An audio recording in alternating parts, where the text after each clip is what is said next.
ഹരേ കൃഷ്ണ. ഓം നമോ ഭഗവതേ വാസുദേവായ. ഹരേ കൃഷ്ണ.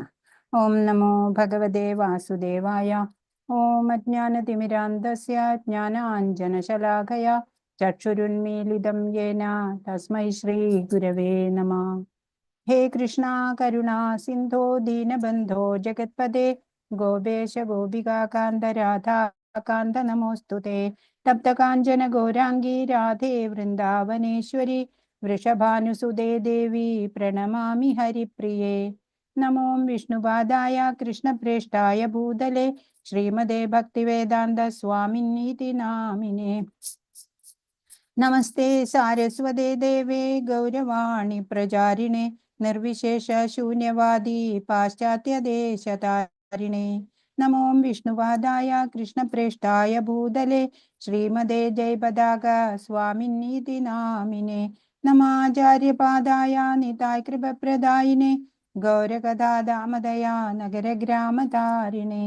ജയ ശ്രീകൃഷ്ണ ചൈതന്യ പ്രഭു നിത്യാനന്ദ ശ്രീ അദ്വൈത ഗദാധര ശ്രീവാസാദി ഗൗരഭക്തവൃന്ദ. ഹരേ കൃഷ്ണ കൃഷ്ണ കൃഷ്ണ ഹരേ ഹരേ ഹരേ രാമ രാമ രാമ ഹരേ ഹരേ. ഹരേ കൃഷ്ണ കൃഷ്ണ കൃഷ്ണ ഹരേ ഹരേ ഹരേ രാമ രാമ രാമ ഹരേ ഹരേ. ശ്രീ ശ്രീ രാധാ ഗോവിന്ദ് കി ജയ്. ശ്രീല പ്രഭുപാദ് കി ജയ്. ഗുരു മഹാരാജ് കി ജയ്. ഹരേ കൃഷ്ണ. എല്ലാവർക്കും സ്വാഗതം. കുറച്ചു പേരെ വന്നിട്ടുള്ളൂ. ഹരേ കൃഷ്ണ. നമ്മള് 5 മന്ത്രങ്ങള് ഈശോപനിഷത്തിലെ കണ്ടു കഴിഞ്ഞതാണ്. വിശ്വാസികളല്ലാത്തവർക്ക് അല്ലെ, അഭക്തന്മാർക്ക് ഭഗവാൻ വിദൂരസ്ഥനായിരിക്കും, അസൂയാലുക്കൾക്കൊക്കെ. ഭക്തന്റെ മുമ്പിൽ ഭഗവാൻ പ്രത്യക്ഷനാവും അല്ലെ. പ്രഹ്ലാദ് ഒക്കെ ശുദ്ധ ഭക്തനായിരുന്നു. അന്തര്യാമിയായിട്ട് പരമാത്മാവായിട്ട് നമ്മുടെ ഉള്ളിൽ തന്നെ സാക്ഷിയായിട്ട് ഭഗവാനുണ്ട്. അതാണ് തദ്ദൂരെ തദന്തികേ അല്ലെ. ദൂരെയാണ്, ധാമത്തിലാണ് ഭഗവാൻ. എന്നാലും നമ്മുടെ അടുത്തും ഉണ്ടാവും. ഭക്തരുടെ നിരീശ്വരർക്കാണ് അല്ലെ ദൂരെ ഭഗവാൻ. ഭക്തർക്കോ അടുത്താണ്, ധാമത്തിലാണെങ്കിലും ഭഗവാൻ ഒരു സെക്കൻഡ് കൊണ്ട് നമ്മുടെ അടുത്തും എത്തും.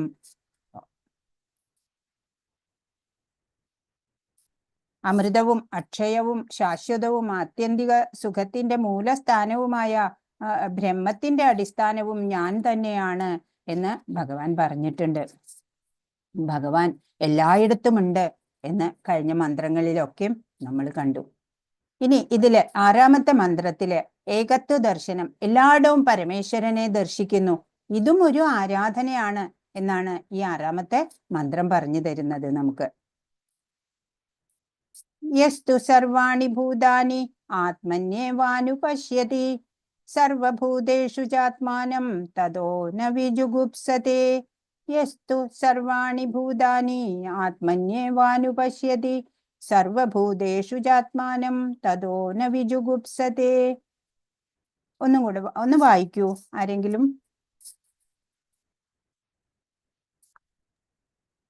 ഹരേ കൃഷ്ണ. വായിച്ചോളൂ. യസ്തു സർവാണി ഭൂതാനി ആത്മന്യേവാനുപശ്യതി സർവ്വചാത്മാനാം തതോ ന വിജുഗുപ്സതേ. ഹരേ കൃഷ്ണ. Thank you Madhav.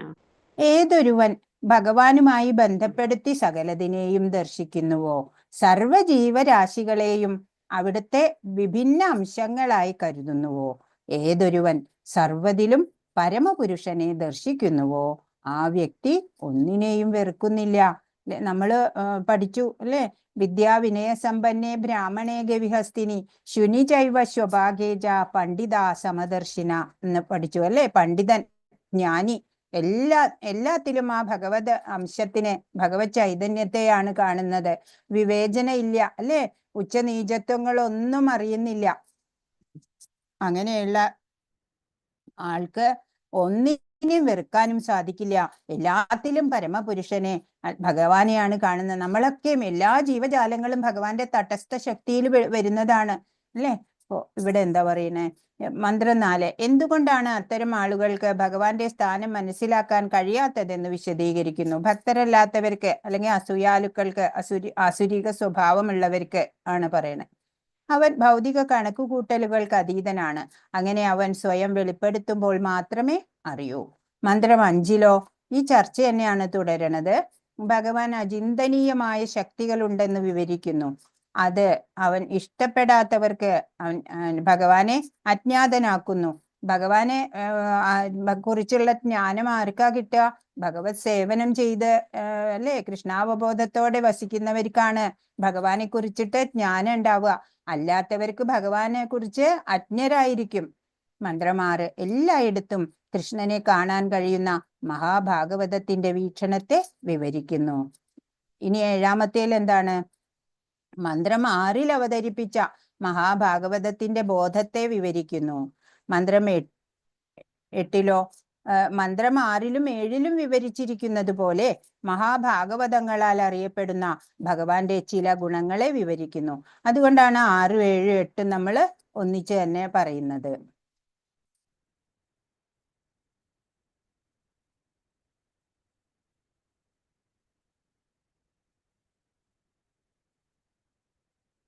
ഹരേ കൃഷ്ണ. സകല വസ്തുക്കളെയും പരമദിവ്യോത്തമ പുരുഷനുമായി ബന്ധപ്പെടുത്തി ദർശനം ചെയ്യുന്ന ഒരു മഹത് വ്യക്തിയാണ് മഹാഭാഗവതൻ എന്നറിയപ്പെടുന്നത്. ഭഗവാന്റെ സാന്നിധ്യം സാക്ഷാത്കരിക്കുന്നതിന് 3 ഘട്ടങ്ങളുണ്ട്. 3 തരം ഭക്തരെ നമ്മൾ പഠിച്ചു അല്ലേ? ആരൊക്കെയാണ്? കനിഷ്ഠ ഭക്തർ, കനിഷ്ഠാധികാരി, ഉത്തമാധികാരി. കനിഷ്ഠാധികാരി, മധ്യമാധികാരി, ഉത്തമാധികാരി. അപ്പോ കനിഷ്ഠാധികാരി എന്നുള്ളത് സാക്ഷാത്കാരത്തിന്റെ ഏറ്റവും താഴ്ന്ന പടിയാണ്. നമ്മളൊക്കെ ഇപ്പൊ കനിഷ്ഠാധികാരികളായിട്ടേ ഉള്ളൂ അല്ലെ? സ്വന്തം മതവിശ്വാസം അനുസരിച്ച് ക്ഷേത്രത്തിലോ പള്ളിയിലോ ചെന്ന് സ്വന്തം മതപ്രമാണം അനുസരിച്ച് ആരാധന നടത്തും. അത്തരം ഭക്തൻ ആരാധനാ സ്ഥലത്ത് ഒഴികെ മറ്റൊരു സ്ഥലത്തും ഭഗവാനെ സന്നിഹിതനല്ലെന്ന് കരുതുന്നു. ഭക്തിയുത സേവനത്തിൽ ഒരാൾ ഏത് തലത്തിൽ എത്തിയിരിക്കുന്നുവെന്നോ ഭഗവാനെ സാക്ഷാത്കരിച്ചവരാരെന്നോ അയാൾക്ക് നിശ്ചയമില്ല. ഇപ്പൊ കനിഷ്ഠ ഭക്തൻ എങ്ങനെയായിരിക്കും? ക്ഷേത്രത്തിലോ വിഗ്രഹത്തിലോ മാത്രമാണ് ഭഗവാനെ കാണുന്നത് അല്ലെ? അതുപോലെ ആരാണ് ശുദ്ധ ഭക്തര്, ഭഗവത് സാക്ഷാത്കാരം ലഭിച്ചവര് എന്നൊന്നും കനിഷ്ഠ അധികാരിക്ക് അറിയുന്നില്ല. ശരിക്കും പറഞ്ഞ 1-ാമത്തെ മന്ത്രദീക്ഷ എടുത്തവര് പോലും കനിഷ്ഠ അധികാരിയെ ആവുന്നുള്ളൂ എന്നാ പറയണേ. അതിലൊക്കെ എത്രയോ ഉയരാനുണ്ട് നമ്മളൊക്കെ. ഭഗവാൻ ചലിക്കുന്നു, ചലിക്കാതിരിക്കുകയും ചെയ്യുന്നു. അതിന്റെ ഉദാഹരണം എന്താണ്? നമ്മൾ കണ്ടു. ഏതാണിത്? 1-ാമത്തെ പിക്ചർ പറയൂ. ഹരേ കൃഷ്ണ മാതാജി, ഒരു സംശയം. മാതാജി ഇന്ന് ലൈവ് ഇട്ടില്ലേ മാതാജി? ഹരേ കൃഷ്ണ. ഇട്ടില്ലേ? ഇല്ല, ലൈവ് കാണുന്നില്ല മാതാജി. ലൈവ് ഉണ്ട് മാതാജി. ഉണ്ടോ? ലൈവ് ഉണ്ട്. ഹരേ കൃഷ്ണ. ഉണ്ടോ? പക്ഷെ എനിക്ക് കാണാൻ പറ്റുന്നു. ഉള്ളതായിട്ട് എനിക്ക് തോന്നി. ഒന്നും കൂടെ ഇടണോ ഇനി? ലൈവ് പോകുന്നുണ്ട് മാതാജി. എനിക്ക് ലൈവ് എടുത്ത് എനിക്ക് സെൻഡ് ചെയ്യാൻ പറ്റുന്നില്ല. മറ്റത് ഒന്നും കൂടി ഇടണം. ഒന്നും കൂടെ ഒന്ന് ട്രൈ ചെയ്യാം മാതാജി. ഹരേ കൃഷ്ണ. പോകുന്ന യൂട്യൂബിന്ന് ഇവിടെ കാണുന്നുണ്ട് കേട്ടോ മാതാജി. എനിക്ക് കാണുന്ന ഞാനൊന്നും കൂടെ അപ്പൊ എന്റെ കോ ഹോസ്റ്റ് പോകുമല്ലോ അല്ലെ? അത് കുഴപ്പമില്ല, ഞാൻ ഹോസ്റ്റ് ആക്കി തരാം. ഞാനൊന്നും കൂടെ ലീവ് ചെയ്തിട്ട് കയറട്ടെ. ആ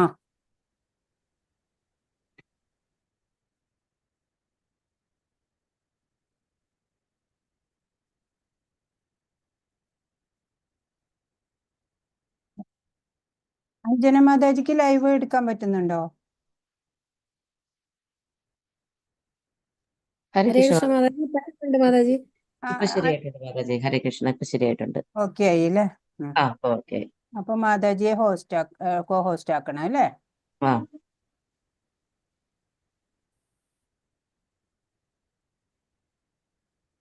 ഓക്കെ. ഹരേ കൃഷ്ണ. അപ്പോ നമ്മള് ഇത് നോക്കൂ, ഈ ഒന്നാമത്തെ പിക്ചറ് എന്താണ് നമ്മൾ പറഞ്ഞതാണ് മുമ്പ്. ചലിക്കുന്ന കാണുന്നുണ്ട്. അതെ, ഭഗവാൻ ചലിക്കുന്നു, ചലിക്കാതിരിക്കുകയും ചെയ്യുന്നു. സാക്ഷി ഗോപാലിന്റെ പറഞ്ഞില്ലേ നമ്മള്? അതെ അതെ. അതാണ് ഭഗവാൻ വിഗ്രഹ രൂപത്തിലാണെങ്കിലും നടന്നു വന്നു അല്ലെ സാക്ഷി പറയാന്. അതാണ് ഇവിടെ. പിന്നെ വളരെ വിദൂരസ്ഥനെങ്കിലും സമീപസ്ഥനുമാണ് എന്നാണ്. അപ്പൊ അത് ഭഗവാന്റെ ധാമത്തിലാണ് അല്ലെ. എന്നാലോ പ്രഹ്ലാദന് അല്ലെങ്കില് പരീക്ഷിത്ത് മഹാരാജാവിന് കാണാൻ സാധിച്ചു അല്ലെ, തൊട്ടടുത്ത് അല്ലെ. അങ്ങനെ പിന്നെ സകലതിന്റെയും അകത്തും പുറത്തും സ്ഥിതി ചെയ്യുന്നു.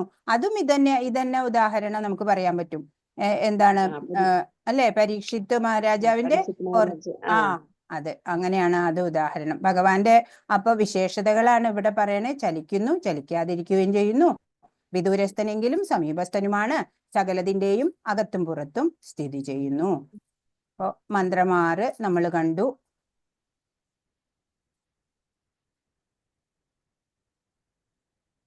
ഏതൊരുവൻ ഭഗവാനുമായി ബന്ധപ്പെടുത്തി സകലതിനെയും ദർശിക്കുന്നുവോ, സർവ്വജീവരാശികളെയും അവിടുത്തെ വിഭിന്ന അംശങ്ങളായി കാണുന്നുവോ, ഏതൊരുവൻ സർവ്വതിലും പരമപുരുഷനെ ദർശിക്കുന്നുവോ, ആ വ്യക്തി ഒന്നിനെയും വെറുക്കുന്നില്ല എന്ന് കണ്ടു. അപ്പൊ മഹാഭാഗവതനെ പറ്റി പറഞ്ഞു അല്ലെ. ഭാഗവതൻ എന്ന് പറയുന്നത് ആരെയാണ്? സകല വസ്തുക്കളെയും പരമദിവ്യോത്തമ പുരുഷനുമായി ബന്ധപ്പെടുത്തി ദർശനം ചെയ്യുന്ന മഹത് വ്യക്തി. ആ മഹത് വ്യക്തിയാണ് മഹാഭാഗവതൻ എന്ന് നമ്മൾ കണ്ടു. സാക്ഷാത്കാരത്തിന്റെ 2ാം ഘട്ടം മധ്യമാധികാരി എന്ന് വിളിക്കണത് 4 വിഭാഗം സത്തകൾ തമ്മിലുള്ള വ്യത്യാസം അവർക്ക് മനസ്സിലാവും. എന്തൊക്കെയാണ്? ഭഗവാൻ, ഭഗവത് ഭക്തന്മാര്, പരമപുരുഷജ്ഞാനം ഇല്ലാത്ത നിഷ്കളങ്കര്, ഭഗവാനിൽ വിശ്വാസമില്ലാത്ത, ഭക്തിയുടെ സേവനത്തെ വെറുക്കുന്ന നാസ്തികര്. അങ്ങനെ 4 വിഭാഗത്തിന്റെ സത്തകൾ തമ്മിലുള്ള വ്യത്യാസം ഈ മധ്യമാധികാരിക്ക് മനസ്സിലാക്കാൻ സാധിക്കും എന്നാണ്. മധ്യമാധികാരികള് 4 തരം വ്യക്തികളോടും വ്യത്യസ്ത രീതിയിൽ പെരുമാറും. അതിനും അവർക്ക് കഴിവുണ്ട് എന്നാണ്. ഇപ്പൊ ഇവിടെ പിക്ചർ കാണിച്ചിരിക്കുന്നത് ആരുടെയാണ് പറയാമോ? വീണയൊക്കെ കയ്യിലുണ്ട്. അതെ, ഹരിബോൾ. അതന്നെ, നാരദമുനി കയാധുവിനെ ആശ്രമത്തിൽ കൂട്ടിക്കൊണ്ടുപോയിട്ട് ആത്മജ്ഞാനം, ഭഗവാനെ കുറിച്ചൊക്കെ പറഞ്ഞു കൊടുക്കുകയാണ് അല്ലെ. അപ്പോ വയറ്റിലുള്ള ആ പ്രഹ്ലാദൻ അതൊക്കെ കേൾക്കുന്നുണ്ട്. അസുര കുട്ടിയാണെങ്കിലും അതെല്ലാം കേൾക്കുന്നുണ്ട്. ഇത് മഹാഭാഗവതത്തെ കുറിച്ചുള്ള വിവരണമാണ്. കൃഷ്ണനുമായി ബന്ധപ്പെട്ട് എല്ലാം കാണുന്ന വ്യക്തിത്വം. കൃഷ്ണൻ എല്ലായിടത്തുമുണ്ട്, അവൻ എല്ലാറ്റിനും പിന്നിലുണ്ട്. ഭഗവാനാണ് എല്ലാത്തിന്റെയും ഉറവിടം എന്നൊക്കെ നമ്മൾ ഭഗവത്ഗീതയിൽ വിശദമായിട്ട് പഠിച്ചവരാണ് അല്ലെ. അപ്പൊ ഭഗവാൻ ആരെയും വെറുക്കുന്നില്ല, ഉത്കണ്ഠയിലോ മായയിലോ അല്ല. ഭാഗവതൻ ആണ് കേട്ടോ. ഭാഗവതൻ എന്താ ചെയ്യണേ? ആരെയും വെറുക്കില്ല അല്ലെ. ഒരു ഭക്തന് എല്ലാവരെയും സമഭാവനയോടെയാണ് കാണുന്നുണ്ടാവുക. ഉത്കണ്ഠയിലോ മായയിലോ അല്ല അല്ലെ. മായയൊക്കെ അതിജീവിച്ചു ഭഗവാനെ ആശ്രയിച്ചു കഴിഞ്ഞാൽ പിന്നെ മായാതീതരാവാം, നമുക്ക് ഗുണാതീതരാവാം എന്നൊക്കെ നമ്മൾ പഠിച്ചതാണ്. മധ്യമാധികാരിയേക്കാൾ ഉയർന്ന നിലയിലാണ് ഉത്തമാധികാരി.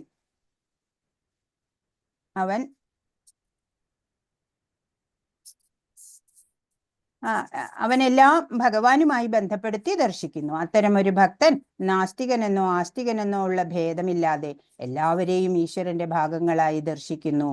ഇവിടെ എന്താ കൊടുത്തിട്ടുള്ളത്? കനിഷ്ഠാധികാരി ഏകനാമ. ഭഗവാന്റെ സാന്നിധ്യം ക്ഷേത്രത്തിൽ മാത്രം എന്നാണ് കരുതുക. ബഹുമാനം ഇല്ല എന്ന് വെച്ചാൽ അന്യഭക്തന്മാരോട് വലിയ റെസ്പെക്റ്റ് ഒന്നും ഉണ്ടാവില്ല. ബാഹ്യ ഘടകങ്ങളുമായി ആസക്തി. അപ്പോഴും ഭൗതികതയില് അത്ര വിരക്തി ഒന്നും വന്നിട്ടുണ്ടാവില്ല. അതുപോലെ ദ്രവ്യം മാത്രം കാണുന്നു. എല്ലാം ഇങ്ങനെ ഭൗതിക വീക്ഷണത്തിലൂടെയാണ് കാണാൻ സാധിക്കുള്ളൂ. മൃദുവും വഴക്കമുള്ളതുമായ വിശ്വാസം. ആ വിശ്വാസം ഉണ്ടല്ലോ, ദൃഢവിശ്വാസം ആയിട്ടില്ല. ഭഗവാനെ കുറിച്ച്, ഭഗവാനോടുള്ള ശ്രദ്ധ, ഭഗവാനോടുള്ള വിശ്വാസം ദൃഢമായിട്ടുണ്ടാവില്ല. ആരെങ്കിലും ഭഗവാനൊന്നും ഇല്ലല്ലോ എന്ന് പറഞ്ഞാൽ അയാൾ വഴി മാറിപ്പോകാൻ സാധ്യതയുണ്ട്. അതാണ് കനിഷ്ഠാധികാരി. ശാസ്ത്രത്തിന്റെ നിഗമനങ്ങൾ പരിചിതമല്ല. ശാസ്ത്രമൊക്കെ പഠിച്ചു വരണേ ഉള്ളൂ. ആദ്യത്തെ ദീക്ഷയൊക്കെ ചിലപ്പോ എടുത്തവര് തന്നെ ആയിരിക്കാം. എന്നാലും അവര് കനിഷ്ഠാധികാരിയുടെ ഗ്രൂപ്പിലാണ് വരിക. ഇനി മധ്യമാധികാരിയാണെങ്കിലോ രണ്ടാമത്തെ ദീക്ഷ കിട്ടിയിട്ടുണ്ടാവും. അതായത് ബ്രാഹ്മണിക്കൽ ദീക്ഷ എടുത്തവര് പോലെ ആയിരിക്കും മധ്യമ അധികാരി. അർച്ചന ഒക്കെ വേർതിരിച്ച് ബഹുമാനിക്കുന്നു. പല ടൈപ്പ് 4 വിഭാഗം ഉണ്ട് പറഞ്ഞു അല്ലേ? ഭഗവത് ഭക്തര്, പരമപുരുഷ ജ്ഞാനമില്ലാത്ത നിഷ്കളങ്കര്, എന്നാ ഭക്തി ഇല്ലാത്തവര്, അങ്ങനെ 4 പേര് വേർതിരിച്ചിട്ട് ബഹുമാനം ഉണ്ടാവും. ഭക്തരോട് സൗഹൃദം ഉണ്ടാവും, നിരപരാധികളോട് കരുണ ഉണ്ടാവും, ഈർഷ്യാലുക്കളെ ഒഴിവാക്കും, ഭഗവാനോട് പ്രേമഭക്തി ഉണ്ടാവും, പ്രചാരകനായിരിക്കും അല്ലെ? ഭഗവാനെ കുറിച്ച് ഒക്കെ എങ്ങനെ പറഞ്ഞ് എല്ലാവർക്കും പറഞ്ഞു കൊടുക്കാൻ തൽപരനായിരിക്കും. കൃഷ്ണനിലും ശാസ്ത്രങ്ങളിലും ഉറച്ച വിശ്വാസം ഉണ്ടായിരിക്കും. നിരന്തരം ജപം ചെയ്യുന്നുണ്ടാവും. അങ്ങനെ കനിഷ്ഠാധികാരിയും ജപിക്കുകയൊക്കെ ചെയ്യൂട്ടോ. പക്ഷെ ഇവിടെ കോൺസ്റ്റന്റ്ലി ജപം ഉണ്ടാവും. മധ്യമാധികാരി എത്ര ജപിച്ചാലും ആ ജപത്തിലൊക്കെ രുചി വന്ന ആളായിരിക്കും.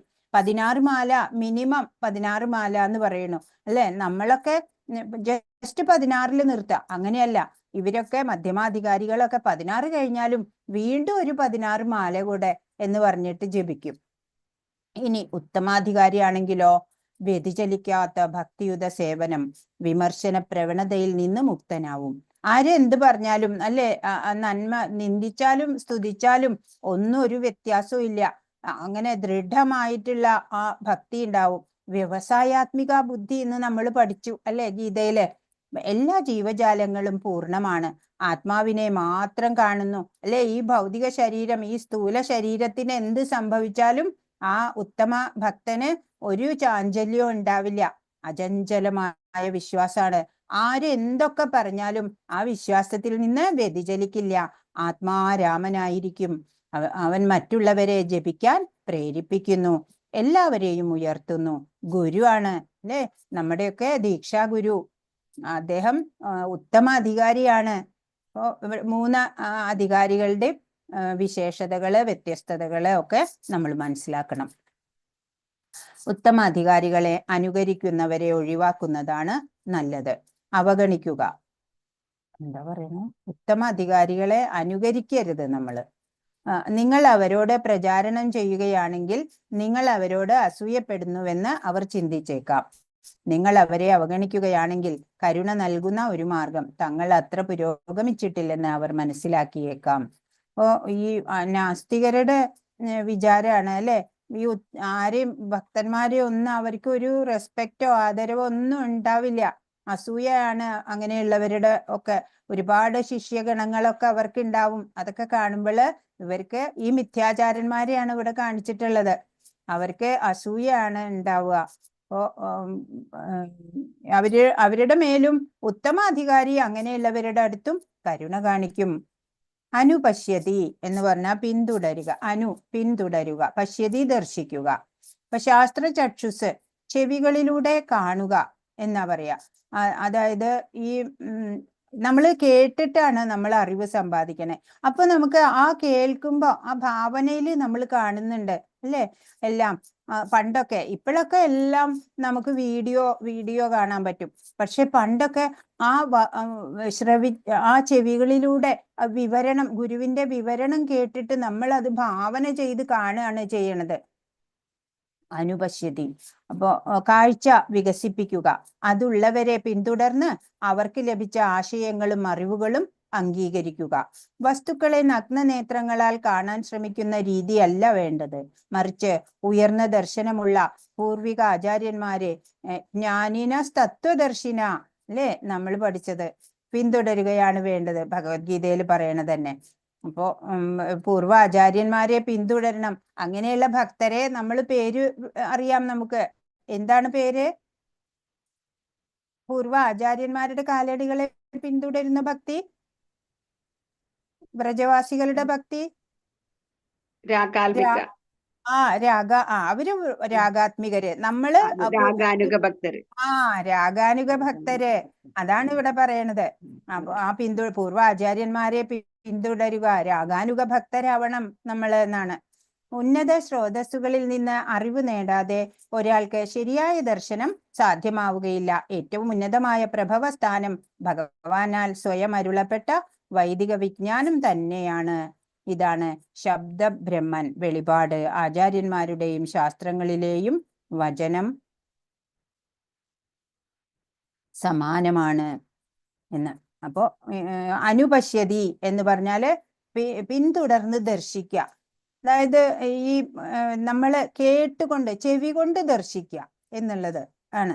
എന്ന് വെച്ചാൽ ഗുരുവിന്റെ ആശയങ്ങളും അറിവുകളും ഒക്കെ അംഗീകരിച്ചുകൊണ്ട് അവർ ഈ പറഞ്ഞു തരുന്ന കാര്യങ്ങളൊക്കെ ഭാവനയിൽ നമ്മൾ കാണുക. അതുപോലെ ഈ പൂർവ്വ ആചാര്യന്മാരുടെ ഒക്കെ കാലടികളെ പിന്തുടരുക. പിന്തുടരുക. നമ്മള് രാഗ അനുഗ അല്ലെ, അതിലുണ്ട് രാഗാനുഗ ഭക്തര്.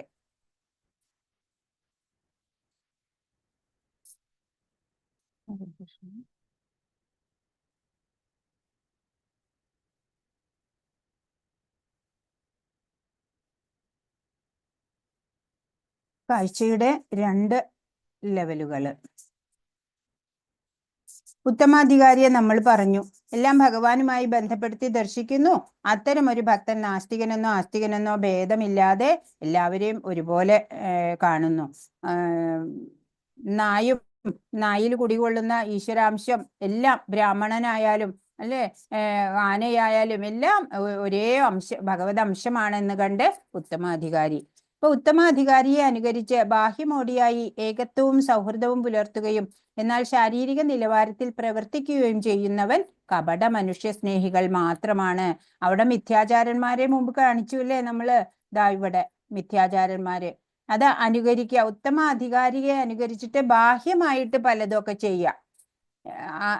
എന്നാലോ ഈ ശാരീരിക നിലവാരത്തിലാണ് അവരൊക്കെ പ്രവർത്തിക്കണത്. മനസ്സില് ഉള്ളില് ശരിയായിട്ടുള്ള ഭക്തി ഒന്നും ഉണ്ടാവില്ല. അപ്പൊ നമ്മള് പ്രപഞ്ച സാഹോദര്യം എന്നുള്ള ആ സങ്കല്പം ഉണ്ടല്ലോ, അത് ഉത്തമാധികാരിയിൽ നിന്ന് നമ്മള് പഠിച്ചെടുക്കണം എന്നാണ്. ഉത്തമാധികാരിക്ക് ആരെയും ഭാവഭേദമില്ല എന്ന് പറഞ്ഞു. 6ാമത്തെ മന്ത്രത്തില് ഒരാൾ യഥാക്രമം ദർശിക്കണമെന്ന് സൂചിപ്പിക്കുന്നു. മുൻ ആചാര്യന്മാരെ പിന്തുടരണം. അതാണ് അനുപശ്യതി എന്ന് പറയണത്. എന്ന് പറഞ്ഞാൽ പിന്തുടരുക, പശ്യതി ദർശിക്കുക എന്നർത്ഥം. അപ്പോ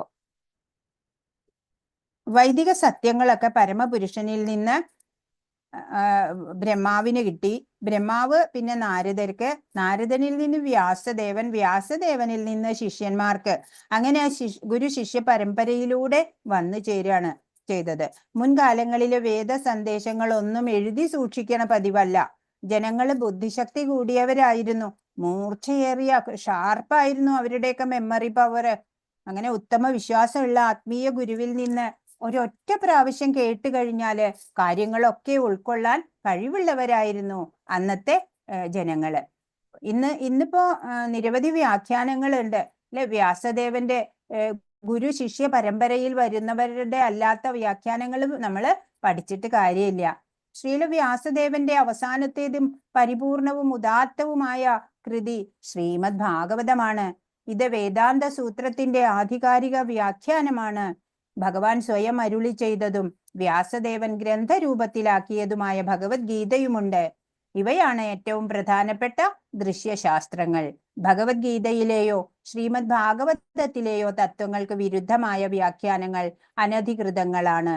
ഉപനിഷത്തുക്കൾ, വേദാന്ത സൂത്രം, വേദങ്ങൾ, ഭഗവത്ഗീത, ശ്രീമദ് ഭാഗവതം എന്നിവയ്ക്കിടയിൽ പരിപൂർണമായ രഞ്ജിപ്പുണ്ട്.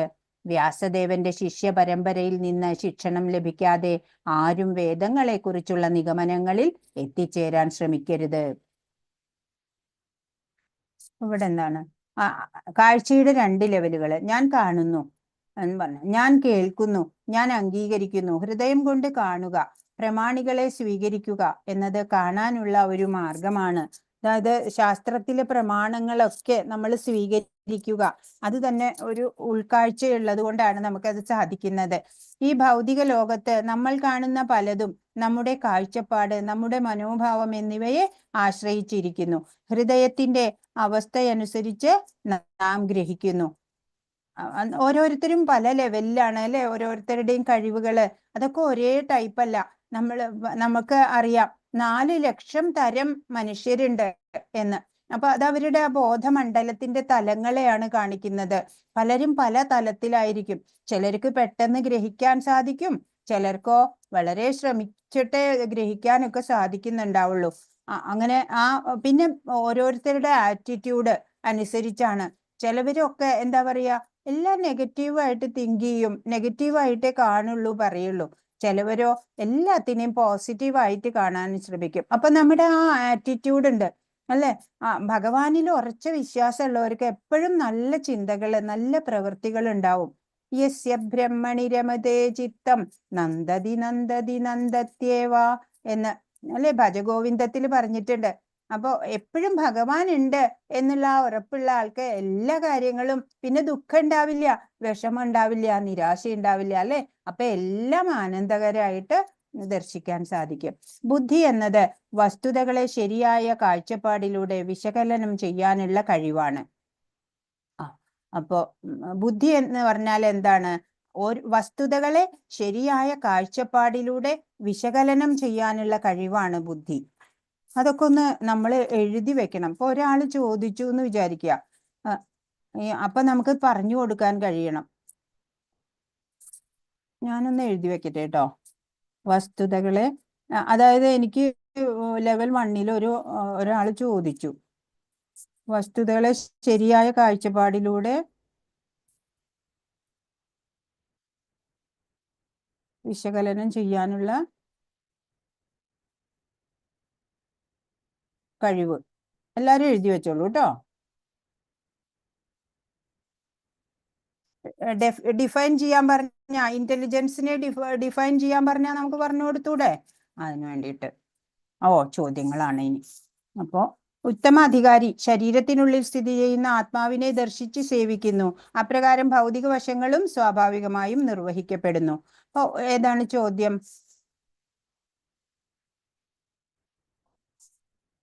ഏകത്വം എന്ന് പറഞ്ഞാൽ എന്താണ്? ഏകത്വം എന്ന് പറഞ്ഞാല് ഭഗവാനെ എല്ലാവരെയും ഒരേപോലെ കാണുന്നു. ഏകത്വ ദർശനം. ഏകത്വം ഭഗവാനെ ബന്ധപ്പെടുത്തി സകലത്തിനെയും ദർശിക്കുന്നു. അതിന്റെ ഒരു ഡെഫിനിഷൻ പോലത്തെ എവിടെയാ പറഞ്ഞത് നമ്മള്? മന്ത്രം 6. എല്ലായിടത്തും കൃഷ്ണനെ, എല്ലാം ഒന്നാണ് അല്ലെ, എല്ലാം ഭഗവാനാണ്, എല്ലായിടത്തും കൃഷ്ണനെ കാണാൻ കഴിയുന്ന മഹാഭാഗവതത്തിന്റെ വീക്ഷണത്തിനെയാണ് ഇവിടെ വിവരിക്കുന്നത്. ഏകത്വം അനുപശ്യത, ആധികാരിക വീക്ഷണം നടത്തുന്നവൻ എന്നാണ്. ആധികാരികമായിട്ട് വീക്ഷണം നടത്തുക, എല്ലാത്തിലും ഭഗവാനാണ്, എല്ലാ ജീവജാലങ്ങളെയും ഗുണപരമായിട്ട് ഈശ്വരന് തുല്യരായ ആത്മീയ സ്ഫുലിംഗങ്ങളായി വീക്ഷിക്കുക, അത് തന്നെയാണ് ഏകത്വം എന്നുള്ളത്.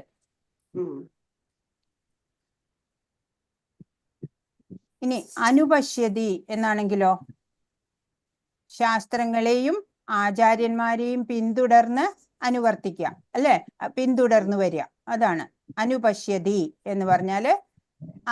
ശാസ്ത്രങ്ങളെയും ആചാര്യന്മാരെയും പിന്തുടരല്. പിന്നെ ഏതാണ്? ഓരോന്നിന്റെയും 2 ലക്ഷണങ്ങൾ പറയണം. കനിഷ്ഠ അധികാരിയുടെ 2 ലക്ഷണം പറയൂ. ഭഗവാനെ ക്ഷേത്രങ്ങളില് അല്ലെങ്കിൽ വിഗ്രഹത്തിൽ മാത്രം കാണുന്നു. അതെ, ഭക്തന്മാരെയൊന്നും ഒരേ ലെവലിൽ കാണാനായിട്ട് സാധിക്കില്ല. ഭക്തിയുത സേവനം കുറവായിരിക്കും, സത്സംഗം ഒന്നും അത്ര ഉണ്ടാവില്ല, വിശ്വാസമൊക്കെ ചഞ്ചലം മൃദുവായിരിക്കും അല്ലേ, ശാസ്ത്രജ്ഞാനം പൂർണ്ണമല്ല. ഏതെങ്കിലും പറയാൻ പറ്റും. പിന്നെ മധ്യമാധികാരിയുടെ പറയൂ. മധ്യമാധികാരി ശാസ്ത്രങ്ങളെ ഫോളോ ചെയ്യുന്നുണ്ട്, പിന്നെ എല്ലാ ഭക്തന്മാരോടും ദയ കാണിക്കും, പിന്നെ ആളുകളെ വേർതിരിച്ച് അവരോട് വേർതിരിച്ച് അറിയാനുള്ള കഴിവുണ്ട്. അതെ, ഉറച്ച വിശ്വാസം ഉണ്ടാവും അല്ലേ, ഭക്തിയുത സേവനം ചെയ്യും. പിന്നെ ഉത്തമാധികാരി പറയൂ. ഉത്തമാധികാരി എല്ലാ കാര്യങ്ങളിലും സ്ട്രോങ് ആണ്. ഒന്നിൽ നിന്ന് എല്ലായിടത്തും ഭഗവാനെ, എല്ലാ വ്യക്തികളും വിദ്യാവിനയ സമ്പന്നെ ബ്രാഹ്മണേ, അതേപോലെ എല്ലാ സമമായി കാണാനായിട്ട് ഉത്തമാധികാരിക്ക് കഴിയും. അതെ. എന്താന്ന് വെച്ചാ ആരെയും വേർതിരിച്ച് കാണില്ല അല്ലേ? ആരെയും വേർതിരിച്ച് കാണില്ല, എല്ലാരെയും ഭക്തിയിലേക്ക് കൊണ്ടുവരും അല്ലേ? പ്രചാരണം ചെയ്യും, എല്ലാവരെയും ഭക്തരാക്കാനാണ് ഉത്തമാധികാരി ശ്രമിക്കുന്നത്. ഇനി അറിവ് സ്വീകരിക്കുന്നതിനുള്ള ഗുരുവാണ്. അറിവ് സ്വീകരിക്കുന്നതിനുള്ള ഏറ്റവും മികച്ച മാർഗം ഏതാണ്?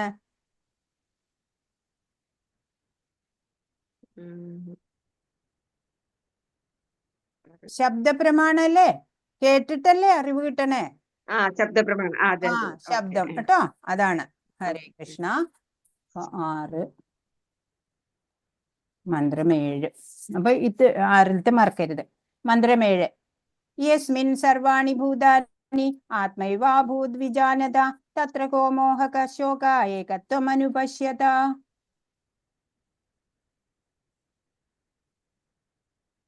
അനുപശ്യതി എന്നാണല്ലോ ഇതില്, ടെക്സ്റ്റില് അനുപശ്യത എന്നാണ് കാണുന്നത്. യസ്മിൻ സർവാണി ഭൂതാനി ആത്മൈവാഭൂത് വിജാനത തത്ര കോ മോഹക ശോക ഏകത്വം അനുപശ്യത. ഒന്ന് വായിക്കൂ. യസ്മിൻ സർവാണി ഭൂതാനി ആത്മൈവാഭൂത വിജാനതഃ തത്ര കോ മോഹക ശോക ഏകത്വം അനുപശ്യതഃ. ഹരേ കൃഷ്ണ. എല്ലാ ജീവജാലങ്ങളെയും ഗുണപരമായി ഈശ്വരന് തുല്യരായ ആത്മീയ സ്ഫുലിംഗങ്ങളായി വീക്ഷിക്കുന്നവൻ ശരിയായ ജ്ഞാനമുള്ളവനാണ്. അപ്പോൾ അയാൾക്ക് മായ എന്നോ ഭയമെന്നോ എന്തനുഭവപ്പെടാനാണ്? അനുഭവപ്പെടില്ല അല്ലെ? മായയും ഭയവും ഒന്നും അനുഭവപ്പെടില്ല. അപ്പോ മുകളിൽ ചർച്ച ചെയ്യപ്പെട്ട മധ്യമാധികാരിയും ഉത്തമാധികാരിയും ഒഴികെ മറ്റാർക്കും തന്നെ ഒരു ജീവന്റെ ആധ്യാത്മിക അവസ്ഥയെ ദർശിക്കാൻ സാധിക്കില്ല. കനിഷ്ഠാധികാരിക്കൊന്നും സാധിക്കില്ല. തീപ്പൊരി ഗുണപരമായിട്ട് അഗ്നി തന്നെയാകുന്നത് പോലെ ജീവസത്തകൾ ഗുണപരമായി ഭഗവാന് തുല്യരാണ് ഗുണം കൊണ്ട് കേട്ടോ. എങ്കിലും വലിപ്പം നോക്കുമ്പോൾ തീപ്പൊരി അഗ്നിയല്ല. കാരണം തീപ്പൊരിയിൽ പ്രകാശവും ചൂടും അഗ്നിയുടേതിനോട് തുല്യമല്ല. നമ്മളിത് മുമ്പേ പഠിച്ചു അല്ലെ? പരിമാണത്തിൽ വ്യത്യാസം ഉണ്ടാവും, പക്ഷെ ക്വാളിറ്റിയിൽ ഒരുപോലെയാണ്, ക്വാണ്ടിറ്റിയിൽ വ്യത്യാസം ഉണ്ടാവും. ഭഗവാൻ വിഭുവാണ്, നമ്മൾ അണുവാണ്. അതൊക്കെ നമ്മൾ പഠിച്ചതാണ്. മുകളിൽ ചർച്ച ചെയ്ത മധ്യമാധികാരിയും ഉത്തമാധികാരിയും ഒഴികെ ഒരു ജീവിയുടെ ആത്മീയ സ്ഥാനം ആർക്കും കൃത്യമായി കാണാൻ കഴിയില്ല. ഏകത്വം അനുപശ്യതി. ഏകത്വം ഗുണങ്ങളിലെ ഏകത്വം അനുപശ്യതി. അധികാരത്തിലൂടെ കാണുന്ന ഒരാളുടെ, അല്ലെങ്കിൽ നിരന്തരം അങ്ങനെ കാണുന്ന ഒരാളുടെ, വൈദിക ഗ്രന്ഥങ്ങളുടെ അടിസ്ഥാനത്തിൽ ഒരുവൻ സർവചരാചരങ്ങളിലും ഏകത്വം ദർശിക്കണമെന്ന് വിശദീകരിക്കുന്നു.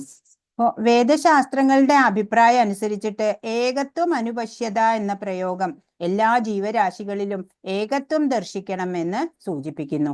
പരമോന്നതമായ പൂർണ്ണത്തിന്റെ അറിയപ്പെടുന്ന 80% ഗുണങ്ങളും വ്യക്തിഗത സ്ഫുലിംഗങ്ങൾക്കുണ്ട്. എന്നാൽ അവ അളവിന്റെ കാര്യത്തിൽ ഭഗവാനോട് തുല്യരല്ല. ജീവാത്മാക്കൾ പരമപുരുഷന്റെ സൂക്ഷ്മ അംശങ്ങളാകയാൽ ഈ ഗുണങ്ങൾ അവയിലും ചെറിയ അളവിൽ കാണുന്നു. മറ്റൊരു തരത്തിൽ പറഞ്ഞാല് സമുദ്രത്തിലെ ഒരു തുള്ളി വെള്ളത്തിലെ ഉപ്പിന്റെ അളവിനെ മുഴുവൻ സമുദ്രത്തിൽ അടങ്ങിയിട്ടുള്ള ഉപ്പുമായി താരതമ്യം ചെയ്യാൻ സാധിക്കില്ല.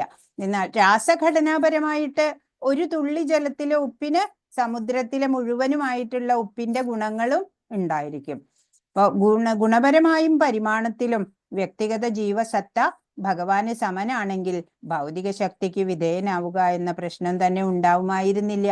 നമ്മള് എല്ലാ ക്വാളിറ്റി ഉണ്ട്, പക്ഷെ അത് ആ ക്വാണ്ടിറ്റിയും കൂടി ഭഗവാനോടൊപ്പം ഉണ്ടെങ്കിൽ നമുക്ക് പിന്നെ ഈ ഭൗതിക ശക്തികളൊന്നും നമ്മളെ ബാധിച്ചേനില്ല. പക്ഷെ അതില്ലാത്തത് കൊണ്ടാണ്. ഓരോ ജീവസത്തയും പരമോന്നത സത്തയുടെ സന്തതിയാണ്. എല്ലാ ജീവജാലങ്ങളും പക്ഷിമൃഗാദികളും സസ്യജാലങ്ങളും എല്ലാം ഭഗവാന്റെ തടസ്ഥ ശക്തിയുടെ ഉൽപ്പന്നങ്ങളാണ്.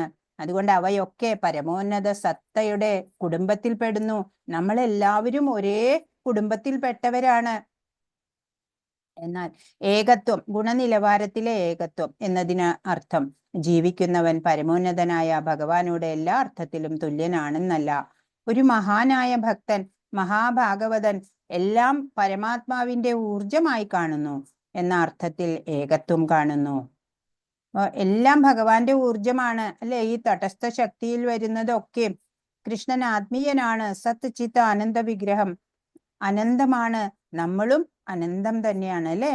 ജീവഗോസ്വാമി അചിന്യ ഭേദാഭേദ തത്വം, ഭേദം എന്ന് പറഞ്ഞാൽ വ്യത്യസ്തമായത്, അഭേദം വ്യത്യസ്തമല്ലാത്തത്. അതാണ് ഭഗവാൻ ചലിക്കുന്നുണ്ട്, ചലിക്കുന്നില്ല, അല്ലെ, ഭേദാഭേദം. അത് ജീവഗോസ്വാമിയാണ് ഈ തത്വം അവതരിപ്പിച്ചത്. ഏത് തത്വം? അചിന്യ ഭേദാഭേദ തത്വം എന്നുള്ളത്. പരമോന്നതമായ മുഴുവൻ വ്യക്തികളുടെയും മൊത്തം ഭഗവാന്റെ അറിയപ്പെടുന്ന ഗുണങ്ങളിൽ 80% ഉണ്ട്. പക്ഷെ അവ അളവിനനുസരിച്ച് ഭഗവാന് തുല്യമല്ല. ഈ ഗുണങ്ങൾ പരിമിത അളവിലുണ്ട്. കാരണം ജീവിച്ചിരിക്കുന്ന വ്യക്തിപരമായ മൊത്തത്തിലുള്ള ഒരു ചെറിയ അംശം മാത്രമാണ്. ഇതില് സെന്റൻസ് ശരിക്ക് ഘടന ശരിയായിട്ടില്ല. നമ്മൾ എന്താ മനസ്സിലാക്കേണ്ടത്? ഓരോ ജീവാത്മാക്കളും ഭഗവാന്റെ അംശം തന്നെ. അതില് ക്വാണ്ടിറ്റിയില് വ്യത്യാസമുണ്ട്, ക്വാളിറ്റി സെയിം ആണ് എന്നുള്ളതാണ്. അപ്പോ ആനന്ദമയോ അഭ്യാസാത് എന്നുള്ള വേദാന്ത സൂത്രാണ് ഇനി പറയണത്. ഊർജവും ഊർജസ്വലതയും തമ്മിൽ വ്യത്യാസമില്ലാത്തതിനാൽ ഏകത്വ ബോധം നിലനിൽക്കുന്നു. ഏകത്വത്തിനെ കുറിച്ചിട്ട് അവിടെ പറഞ്ഞേക്കാ കൂടുതൽ ഡീറ്റെയിൽ ആയിട്ട് 7ാമത്തെ മന്ത്രത്തിലാണ് കേട്ടോ പറയണത്. വിശകലന വീക്ഷണ കോണിൽ നിന്ന് ചൂടും വെളിച്ചവും തീയിൽ നിന്ന് വ്യത്യസ്തമാണെങ്കിലും ചൂടും വെളിച്ചവും ഇല്ലാതെ തീ എന്ന വാക്കിന് അർത്ഥമില്ല. സമന്വയത്തിൽ അതിനാൽ ചൂടും വെളിച്ചവും തീയും ഒന്ന് തന്നെയാണ്. അപ്പൊ ഈ സമുദ്രവും സമുദ്രത്തിലെ തുള്ളി ജലവും പോലെ വേറൊരു ഉദാഹരണമാണ് ഈ തീയും തീപ്പൊരിയും കൂടിയിട്ട്. അപ്പൊ അതിന്റെ ആ തീയിന്റെ ഗുണങ്ങളൊക്കെ ആ തീപ്പൊരിയിലും ഉണ്ട്, അതിന്റെ ക്വാണ്ടിറ്റിയിൽ മാത്രമാണ് മാറ്റമുള്ളത്. ഉദാഹരണം ചോദിക്കുമ്പോൾ നമുക്ക് 2 പറയാം. ഭേദവും അഭേദവും ഏകത്വം സാദൃശ്യങ്ങളിൽ ഒരു സമുദ്ര തുള്ളിയിലെ ഉപ്പിന്റെ അളവ് പൂർണ്ണ സമുദ്രത്തിലെ ഉപ്പിന്റെ അളവുമായി ഒരിക്കലും താരതമ്യപ്പെടുത്താനാവില്ല. പക്ഷേ തുള്ളിയിൽ അടങ്ങിയിരിക്കുന്ന ഉപ്പ് സമുദ്രത്തിലെ എല്ലാ ഉപ്പുകളോടും ഗുണപരമായി തുല്യമാണ്, അല്ലെ? കെമിക്കലി നോക്കുകയാണെങ്കിൽ എല്ലാം രാസഘടന ഒക്കെ ശരിയാണ്, തുല്യമാണ്, സെയിം ആണ്. പക്ഷേ ക്വാണ്ടിറ്റി ആണ് വ്യത്യാസം. അതുപോലെ തീയുടെ തീപ്പൊരി ഗുണപരമായി തീയോടൊപ്പമാണ്. എന്നാൽ തീപ്പൊരിയിലുള്ള താപത്തിന്റെയും പ്രകാശത്തിന്റെയും അളവ് തീയിലുള്ളതിന് തുല്യമല്ല. കുടുംബം അല്ലെങ്കിൽ രാഷ്ട്രം, അതിന്റെ അംഗങ്ങൾ വ്യത്യസ്ത വ്യക്തികളാണെങ്കിലും അവർക്ക് ഒരേ താല്പര്യമുണ്ട്. ജീവികൾ ഒരേ പരമോന്നത കുടുംബത്തിലെ അംഗങ്ങളായതിനാൽ അവരുടെ താല്പര്യവും പരമോന്നത വ്യക്തിയുടെ താല്പര്യവും വ്യത്യസ്തമല്ല. നമ്മളുടെ ഏക താല്പര്യം കൃഷ്ണന്റെ താല്പര്യമാണ്. കാരണം എന്താണ്? അതാണ് വേറൊരു ഉദാഹരണം പറയാനുള്ളത്. അതായത് ഒരു കുടുംബം എന്ന് പറഞ്ഞ ഒരു കുടുംബത്തിന്റെ എന്താണ് സാമാന്യ മര്യാദ? വ്യക്തികളൊക്കെ വ്യത്യസ്തരാണ്, അല്ലെ? അച്ഛൻ വേറെ, അമ്മ വേറെ, മക്കള്, അമ്മൂമ്മ, അപ്പൂപ്പൻ എല്ലാവരും വേറെ വേറെ. എന്നാലോ അവർക്കൊക്കെ ഒരേ താല്പര്യമായിരിക്കണം. അപ്പോഴാണ് അത് ആ കുടുംബ ജീവിതം സ്മൂത്ത് ആയിട്ട് പോവുള്ളൂ, അല്ലെ? അതുപോലെ നമ്മളെല്ലാവരും ഈ പ്രപഞ്ചം എന്ന് പറയുന്നത് ഒരു പക്ഷിക്കൂടാണ്, അല്ലെ? ഈ പക്ഷിക്കൂടിനകത്ത് നമ്മളെല്ലാവരും ഒരേ സഹകരണത്തോടെ ജീവിക്കണം എന്ന് നമ്മൾ കണ്ടു. അതുപോലെ ഭഗവാന്റെ താല്പര്യമായിരിക്കണം നമ്മുടെ എല്ലാവരുടെയും താല്പര്യം. അപ്പോഴാണ് നമുക്ക് ക്ലേശങ്ങളൊക്കെ ഒഴിഞ്ഞിട്ട് ആനന്ദകരമായിട്ടുള്ള ജീവിതം ഉണ്ടാവുക. അപ്പൊ അതാണ് ഈ പരമോന്നത കുടുംബത്തിലെ അംഗങ്ങളാണ് നമ്മൾ ജീവികൾ ഒക്കെ. അവരുടെ താല്പര്യവും പരമോന്നത വ്യക്തിയുടെ താല്പര്യവും വ്യത്യസ്തമല്ല. അപ്പൊ നമ്മൾ ഭഗവാന്റെ എന്താണോ ഇച്ഛ അതിനനുസരിച്ചാണ് നമ്മൾ ജീവിക്കേണ്ടത്. അതാണ് ഇവിടെ അർത്ഥാക്കണത്. നമ്മളുടെ ഏക താല്പര്യം കൃഷ്ണന്റെ താല്പര്യമാണ്. ഇതാണ് ഏകത്വം എന്നുള്ളതിന്റെ ആൻസർ വരിക, അല്ലേ? ഹരേ കൃഷ്ണ. ആത്മീയ അസ്തിത്വങ്ങൾ ആനന്ദത്തിനായി ഉദ്ദേശിച്ചുള്ളതാണ്. വേദാന്ത സൂത്രത്തിൽ ആനന്ദമയോ അഭ്യാസാത് എന്നുള്ളതിൽ പറഞ്ഞത് എന്താണ്? ഭഗവാൻ ഉൾപ്പെടെയുള്ള എല്ലാ ആത്മീയ സത്തകളും പ്രകൃത്യ ശാശ്വത ആനന്ദത്തിനായി ഉദ്ദേശിക്കപ്പെട്ടിട്ടുള്ളവരാണ്. ഭൗതിക ശരീരത്തിൽ കുടുങ്ങിക്കഴിയുന്ന ജീവസത്ത നിരന്തരം ആനന്ദം അന്വേഷിച്ചുകൊണ്ടിരിക്കുകയാണ്. എന്നാൽ അവ തെറ്റായ തലത്തിലാണ് അന്വേഷണം നടത്തുന്നത്. ഭൗതിക ലോകത്തിൽ നിന്ന് അന്യമായി പരമപുരുഷൻ തന്റെ എണ്ണമറ്റ കൂട്ടുകാരുമൊത്ത് ആനന്ദം അനുഭവിക്കുന്ന ആധ്യാത്മിക തലം സ്ഥിതി ചെയ്യുന്നുണ്ട്. ആ തലത്തിൽ ഭൗതിക ത്രിഗുണങ്ങളുടെ കണിക പോലുമില്ല. അതിനാൽ ആ വിധാനത്തെ നിർഗുണം എന്ന് പറയുന്നു. അപ്പോ ഈ ഭൗതികതയിലുള്ളതെല്ലാം നാശമുള്ളതാ. അതിനൊന്നും നമുക്ക് ആനന്ദം തരാൻ കഴിയില്ല. എന്നാലോ ആധ്യാത്മിക തലത്തില് ഉണ്ട്, ഭഗവാന്റെ ധാമമുണ്ട്, ഇവിടെ കാണിച്ചിട്ടുണ്ട് അല്ലേ. ആ ധാമം, അവിടെ ത്രിഗുണങ്ങളോ മായയോ ഒന്നുമില്ല. അവിടെ പോണം നമ്മള്. അതിനെ നിർഗുണം എന്ന് പറയുന്നതാണ്. ഇപ്പോ വേദാന്ത സൂത്രത്തിൽ പ്രസ്താവിച്ച പോലെ ആനന്ദമയോ അഭ്യാസ, പ്രകൃതിയും അതിന്റെ നിയമവും പ്രകാരം പരമോന്നതനും അവന്റെ ഓരോ അംശങ്ങളും എല്ലാ ജീവജാലങ്ങളും നിത്യമായ ആനന്ദത്തിനായി ഉദ്ദേശിച്ചുള്ളതാണ്. ലൗകികതയിൽ കുടുങ്ങിക്കിടക്കുന്ന ജീവികൾ നിരന്തരം ആനന്ദം തേടുന്നു, പക്ഷെ തെറ്റായ തലത്തിലാണ്. എവിടുന്നാണ് ആനന്ദം കിട്ടുക? ആ ശാശ്വതമായിട്ടുള്ള ഭഗവാനെ നമ്മൾ മുറുകെ പിടിക്കണം, അപ്പോഴേ നമുക്ക് ആനന്ദം ഉണ്ടാവുള്ളൂ.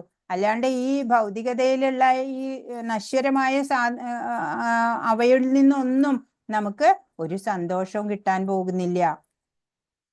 നമ്മൾ എങ്ങനെ ആസ്വദിക്കും? നിർഗുണനായിരിക്കുന്നതിലൂടെ, ഭൗതിക ഗുണങ്ങളില്ലാതെ ആ വേദിയിൽ പരമോന്നതൻ തന്റെ അസംഖ്യം സഹകാരികളുമായി ആസ്വദിക്കുന്നു. ആനന്ദത്തിന്റെ യഥാർത്ഥ കേന്ദ്രം പരമോന്നതനായതിനാൽ ഒരിക്കലും ആസ്വാദനത്തിന്റെ കാര്യത്തിൽ ഒരു സംഘർഷം ഉണ്ടാവില്ല. നാം എല്ലാവരും ഭഗവാനോട് ചേരാനും ഒരു അതിര് കടന്ന താല്പര്യത്തിനിടെ സംഘർഷങ്ങളില്ലാതെ ജീവിതം ആസ്വദിക്കാനുമാണ്. ആത്മീയ താല്പര്യത്തിന്റെ ഏറ്റവും ഉയർന്ന തലം ഇതാണ്. ഏകതയുടെ ഈ തികഞ്ഞ രൂപം ഒരാൾ തിരിച്ചറിഞ്ഞയുടനെ മിഥ്യാധാരണ, വിലാപം എന്നിവയെക്കുറിച്ച് ഒരു ചോദ്യവുമില്ല. ഭഗവത് പാദാരവിന്ദങ്ങളിൽ ശരണം പ്രാപിച്ചവർക്ക് മാത്രമാണ് കർശനമായിട്ടുള്ള പ്രകൃതി നിയമങ്ങളെയൊക്കെ അതിജീവിക്കാൻ സാധിക്കുള്ളൂ എന്ന് ഭഗവത്ഗീതയിലും പറഞ്ഞിട്ടുണ്ട്. സകലവിധ വ്യാമോഹവും ഉത്കണ്ഠയും അകറ്റി വിഭിന്നമായ താല്പര്യങ്ങൾക്കൊക്കെ ഇടയിലും ഐക്യമുണ്ടാക്കണമെങ്കിൽ പരമപുരുഷനെ നമ്മുടെ എല്ലാ പ്രവർത്തനങ്ങളുടെയും കേന്ദ്രമാക്കണം അല്ലേ? ഭഗവാനെ നമ്മുടെ സെന്റർ പോയിന്റിൽ വെക്കണം. നമ്മുടെ സകല പ്രവർത്തനങ്ങളുടെയും ഫലം പ്രഭുവിന്റെ താല്പര്യങ്ങൾ സാക്ഷാത്കരിക്കുന്നതിനായി ഉപയോഗിക്കപ്പെടണം, മറ്റൊന്നിനും ആവരുത്. ഇവിടെ പരാമർശിക്കപ്പെട്ട ആത്മഭൂതഹിതം, അത് ഭഗവാന്റെ ഹിതം പ്രാവർത്തികമാക്കിയാൽ മാത്രമേ നമുക്ക് ദർശിക്കാൻ സാധിക്കുള്ളൂ. ഇപ്പോ ആത്മഭൂതഹിത എന്ന് ഭഗവത്ഗീതയിൽ പരാമർശിക്കണ്ടേ, ബ്രഹ്മഭൂതഹിതം എന്ന്. അത് രണ്ടും ഒന്നാണ്. പരമോന്നതനായിട്ടുള്ള ആത്മാവ് അല്ലെങ്കിൽ പരമാത്മാവ് പരമപുരുഷൻ തന്നെയാണ്. ജീവസത്തകളൊക്കെ സൂക്ഷ്മ അംശങ്ങളായ ആത്മാക്കളാണ്. വ്യക്തിഗതരായിട്ടുള്ള സൂക്ഷ്മ അംശങ്ങളായ ആത്മാക്കളെ എല്ലാം പരിപാലിക്കുന്നത് പരമാത്മാവാണ്. ഇപ്പൊ പരമപുരുഷൻ അവരുടെ പ്രേമത്തിൽ നിന്ന് ആനന്ദം അനുഭവിക്കാൻ താല്പര്യപ്പെടുന്നു. നമ്മളൊക്കെ പ്രേമഭക്തിയോടെ ഭഗവാനെ ആശ്രയിക്കണമെന്ന് ഭഗവാനും ആഗ്രഹിക്കുന്നുണ്ട്. വ്യക്തിഗത ജീവാത്മാക്കളെ പോലെ തന്നെ പരബ്രഹ്മവും ഒരു വ്യക്തിയാണ്. ഭഗവാനായാലും ജീവസത്തയായാലും അവ്യക്തിഗതരല്ല, രൂപമുണ്ട് അല്ലെ, വ്യക്തിയാണ്. ആനന്ദം സച്ചിദാനന്ദം അല്ലെ, പരിപൂർണമാരാണ് സച്ചിദാനന്ദം കൊണ്ട്. നമ്മളെ ആത്മാവും, നമ്മുടെ ഈ ശരീരമല്ല ആത്മാവും പരമാത്മാവും ഒക്കെ സച്ചിദാനന്ദങ്ങൾ തന്നെയാണ്. ഇപ്പോ ഭൗതിക എന്താ പറയാ, ഈ ദിവ്യ സാക്ഷാത്കാരം നേടിക്കഴിഞ്ഞാല് ഇപ്പോ ഈ ജന്മത്തിൽ അനുഭവിക്കുന്ന വ്യാമോഹോ വിലാപമോ ഭൗതിക അസ്തിത്വത്തിന്റെ ത്രിവിധ ക്ലേശങ്ങളോ അല്ലെങ്കിൽ ജനന മരണങ്ങളോ ഒന്നും നമ്മളെ പിന്നെ ബാധിക്കില്ല. ഈ മന്ത്രത്തിൽ നിന്ന് നമുക്ക് അതാണ് മനസ്സിലാക്കാൻ സാധിക്കുന്നത്. ഭഗവത്ഗീത അനുസരിച്ച് പരമാത്മാവിൽ സമർപ്പിതരാകുന്നവരിൽ അല്ലാതെ മറ്റാർക്കും പ്രകൃതിയുടെ കർശനമായ നിയമങ്ങളെ മറികടക്കാൻ കഴിയില്ല. അങ്ങനെ നമുക്ക് വ്യാമോഹത്തിൽ നിന്നും ഉത്കണ്ഠയിൽ നിന്നും മുക്തി നേടാനും വൈവിധ്യമാർന്ന താല്പര്യങ്ങളിൽ നിന്ന് ഐക്യം സൃഷ്ടിക്കാനും ആഗ്രഹമുണ്ടെങ്കിൽ നാം ഭഗവാനെ നമ്മുടെ പ്രവർത്തനങ്ങളിലേക്ക് കൊണ്ടുവരണം. അവിടുത്തെ താല്പര്യം സേവിക്കണം. അപ്പോൾ മാത്രമേ നമുക്ക് പരമാത്മാവിന്റെ താല്പര്യം മനസ്സിലാക്കാൻ സാധിക്കുള്ളൂ. ആത്മഭൂതവും ബ്രഹ്മഭൂതവും ഭഗവത്ഗീത 18:54 പരാമർശിച്ചിരിക്കുന്ന ബ്രഹ്മഭൂത താല്പര്യത്തിന് സമാനമാണ് ഇവിടെ പരാമർശിച്ചിരിക്കുന്ന ആത്മഭൂതവും. പരമാത്മാവ് അഥവാ ആത്മാവ് ഭഗവാൻ തന്നെയാണ്. ആത്മാവാണ് ജീവൻ അല്ലെ. അപ്പൊ നമ്മൾക്ക് അതൊക്കെ അറിയാം. ഭഗവാൻ ആ പരമാത്മാവിന്റെ ചെറിയൊരു അംശമാണ്, ഒരു സ്ഫുലിംഗമാണ് നമ്മള്, ജീവാത്മാവായിട്ടുള്ള നമ്മളൊക്കെ. പരമാത്മാവ് അല്ലെങ്കിൽ പരമാത്മാവ് മാത്രം എല്ലാ ചരാചരങ്ങളെയും പരിപാലിക്കുന്നു. കാരണം പരമോന്നതനായ ഭഗവാൻ അവരുടെ സ്നേഹത്തിലൂടെ ആനന്ദം നേടാൻ ആഗ്രഹിക്കുന്നു. തൻ്റെ മക്കളിലൂടെ സ്വയം വ്യാപിക്കുകയും ആനന്ദം ലഭിക്കുന്നതിന് അവരെ പരിപാലിക്കുകയും ചെയ്യുന്ന പിതാവിനെ പോലെ. പിതാക്കളോടുള്ള അനുസരണം ഏകത്വവും ആനന്ദവും നൽകും. ഇവിടെ അല്ലേ ഇത് ഗോവർദ്ധനോദ്ധാരണം അല്ലെ. ഭഗവാന് പറ്റാത്തത് എന്താണ് അല്ലേ? എല്ലാവരും ഒരേ കുടുംബമാണ്. കുടുംബം എല്ലാവരും കണ്ടോ, എല്ലാ ഭക്തരും ഒന്നിച്ച്. ഇത് ഓരോരോ അസുരൻ, ഇത് ഏതാ? അഘാസുരൻ അല്ലെ, ബകാസുരൻ ഒക്കെ ഓരോ അസുരന്മാര്. ഇത് ഏതാ? തൃണാവർത്തൻ. അതൊക്കെയും ഭഗവാൻ അതിജീവിച്ചു തന്നു അല്ലേ നമുക്ക്. അതുപോലെ ചോദ്യങ്ങള് വിശദീകരിക്കാനുള്ളത് ഏകത്വം അനുപശ്യതി തന്നെയാണ് ഇതിലും ചോദിച്ചേക്കണേ. ഏകത്വം, ഗുണങ്ങളിൽ ഏകത്വം അല്ലെ, ആധികാരിക വീക്ഷണത്തിലൂടെ നടക്കുന്നതാണ് അല്ലെ. അനുപശ്യതി എന്ന് പറഞ്ഞാൽ നമുക്കറിയാം എന്താണ് അനുപശ്യതി. കഴിഞ്ഞ അധ്യായത്തിലും കഴിഞ്ഞ മന്ത്രത്തിലും ചോദ്യം വന്നതാണ്. അനുപശ്യതി, ഏകത്വം അനുപശ്യതി. അതായത് ഈ ഗുണങ്ങളിലൊക്കെയുള്ള ആ ഏകത്വം ഉണ്ടല്ലോ, അത് നമ്മുടെ വീക്ഷണത്തിലൂടെ ആധികാരിക വീക്ഷണത്തിലൂടെ നമ്മൾ അത് കാണുകയാണ്. ഏകത്വം അനുപശ്യതി. അചിന്ത്യ ഭേദാഭേദം എന്ന് പറഞ്ഞ, ഭേദം എന്ന് പറഞ്ഞ വ്യത്യാസമാണ്, അഭേദം എന്ന് പറഞ്ഞ വ്യത്യാസമില്ലായ്മ. അത് അചിന്യാണ് അല്ലേ ഭഗവാന്റെ ആ കഴിവുകള്. അതാണ് ഇവിടെ എക്സാമ്പിൾസ് കാണിച്ചില്ലേ ഇപ്പൊ തന്നെ. ഇതൊക്കെ ഒരു സാധാരണ മനുഷ്യന് സാധിക്കുന്നതാണോ? അമാനുഷികമായിട്ടുള്ള പ്രവൃത്തികളാണ് അല്ലെ ഭഗവാൻ മനുഷ്യാവതാരം എടുത്ത് വന്നിട്ട് നമുക്ക് കാണിച്ചു തന്നത്. ഇതൊക്കെ ഒരു 7 വയസ്സായ കുട്ടിയെ കൊണ്ട് സാധിക്കുന്നതാണോ? അതുപോലെ ഓരോന്നും, ഓരോ അസുര നിഗ്രഹം, അതൊക്കെയും പാപമുള്ള കാര്യങ്ങളാണ്. വധിക്കണതൊക്കെ പാപമല്ലേ എന്ന് തോന്നും. പക്ഷെ ഭഗവാന് പാപം ഒന്നും ഏൽക്കില്ല. അത് അടുത്ത മന്ത്രത്തിൽ പറയും. അചിന്ത്യ ഭേദാഭേദ തത്വം എന്ന് പറഞ്ഞാൽ വ്യത്യാസമുണ്ട് എന്നാ വ്യത്യാസമില്ലായ്മ. ഭേദം എന്ന് പറഞ്ഞാൽ വ്യത്യാസം, അഭേദം വ്യത്യാസമില്ലായ്മ. ഇനി നിർഗുണം എന്ന് പറഞ്ഞാൽ ഭൗതിക ഗുണങ്ങളൊന്നും ഇല്ലാത്തത്, ഭൗതികമായിട്ടുള്ള ത്രിഗുണങ്ങളൊന്നും ഏൽക്കാത്തതിനെയാണ് നിർഗുണം എന്ന് പറയാ. നിർഗുണം എന്ന് പറഞ്ഞാൽ ഗുണമൊന്നും ഇല്ലാത്തത് എന്ന് വെച്ചാൽ ഇവിടെ ഈ ഭൗതിക ഗുണങ്ങളില്ലാത്തത് എന്നാണ്. നാലാമത്തെ എന്താണ്? ആത്മഭൂതവും ബ്രഹ്മഭൂതവും തമ്മില് ഉള്ള വ്യത്യാസം എന്താണ്? എല്ലാ ജീവജാലങ്ങളിലും പരമാത്മാവ് തന്നെയാണെന്ന് അറിയുന്നയാള് അതീന്ദ്രിയ ആനന്ദം അനുഭവിക്കുന്നു. അതാണ് ബ്രഹ്മഭൂതാവസ്ഥ അല്ലെങ്കിൽ ആത്മഭൂതാവസ്ഥ എന്നൊക്കെ പറഞ്ഞ. എല്ലാ ജീവജാലങ്ങളിലും പരമാത്മാവാണെന്ന് അറിയുക, ആ അതീന്ദ്രിയ ആനന്ദം ഉണ്ടാവും അല്ലെ, സമഭാവനയോടെ ഇരിക്കുന്ന ഒരു ജ്ഞാനിക്ക്. ഇനി അഞ്ചാമത്തെ എന്താണ് ചോദിക്കണേ? മന്ത്രത്തിൽ ഉപയോഗിച്ചിരിക്കുന്ന 3 സാദൃശ്യങ്ങൾ ഏതൊക്കെയാ? അത് പറഞ്ഞോളൂ. സാദൃശ്യങ്ങൾ ഏതൊക്കെയാണ്? സമുദ്രവും സമുദ്രത്തിലെ തുള്ളി ജലവും, അഗ്നിയും അഗ്നിസ്ഫുലിംഗവും. കുടുംബത്തിലെ വ്യക്തികൾ പലത്, താല്പര്യം ഒന്നായിരിക്കണം. അത് ആ 3 എണ്ണം പറയാൻ മറക്കരുത് കേട്ടോ. അപ്പൊ നമ്മളെല്ലാവരും ഒരു കുടുംബാണ്. ഭഗവാന്റെ താല്പര്യമാണ് നമ്മുടെ താല്പര്യം ആവേണ്ടത് എന്നാണ്. ഹരേ കൃഷ്ണ. അപ്പൊ നമ്മള് അടുത്ത മന്ത്രത്തിലേക്ക് പോണം. ഹരേ കൃഷ്ണ. മന്ത്രം 8ലേക്ക് പോണു. സപര്യാഗാചുക്രം അകായം അവ്രണം അസ്നാവിരം ശുദ്ധമഭാവവിധം കവിർമനീഷി പരിഭൂ സ്വയംഭൂ യഥാ തദ്ധ്യതോർത്ഥാൻ വ്യദധാശ്വതീഭ്യ സമാഭ്യ. സപര്യഗാചുക്രം അകായം അവ്രണം അസ്നാവിരം ശുദ്ധമഭാവവിധം കവിർമനീഷി പരിഭൂ സ്വയംഭൂ യഥാ തദ്ധ്യതോർത്ഥാൻ വ്യദധാശ്വതീഭ്യ സമാഭ്യ. അങ്ങനെയുള്ള ഒരു വ്യക്തി ശരീരമില്ലാത്തവനും സർവജ്ഞനും ദോഷരഹിതനും സിരകളില്ലാത്തവനും പാപരഹിതനും സ്വയം സമ്പൂർണനും തത്വജ്ഞാനിയും അനാദികാലം മുതൽക്ക് തന്നെ എല്ലാവരുടെയും അഭീഷ്ടങ്ങൾ നിറവേറ്റുന്നവനുമായ സർവശക്തനെ വസ്തുതാപരമായി തന്നെ ഗ്രഹിച്ചിരിക്കുന്നു. അപ്പോ എല്ലാത്തിലും ഭഗവാനെ കാണുന്ന ഒരാളുണ്ടല്ലോ, ആ ആള് ഈ ഭഗവാനെ എങ്ങനെയാ മനസ്സിലാക്കണേ? ഭഗവാൻ ശരീരമില്ലാത്തവനാണ്, സർവജ്ഞനാണ്, ദോഷരഹിതനാണ്, സിരകളില്ലാത്തവനാണ്. ഭഗവാന്റെ ശരീരവും നമ്മുടെ ശരീരവും ഒന്നല്ല അല്ലേ? ഭഗവാന്റെ ആത്മീയമാണ്. അതില് സിരകളോ രക്തമോ ഒന്നുമില്ല. പാപരഹിതനാണ് ഭഗവാൻ, സ്വയം സമ്പൂർണനാണ്, തത്വജ്ഞാനിയാണ്, അനാദികാലം മുതൽക്ക് എല്ലാവരുടെയും അഭീഷ്ടങ്ങൾ നിറവേറ്റുന്നവനാണ്. സർവശക്തനെ വസ്തുതാപരമായിട്ട് ഗ്രഹിക്കണം. അങ്ങനെ ഈ കാര്യങ്ങളൊക്കെയും ഭഗവാൻ ഉണ്ട് എന്നുള്ള വസ്തുത അംഗീകരിച്ചുകൊണ്ട് ഭഗവാനെ അറിയണം, അല്ലെ? അങ്ങനെയുള്ള ആളാണ് ജ്ഞാനി.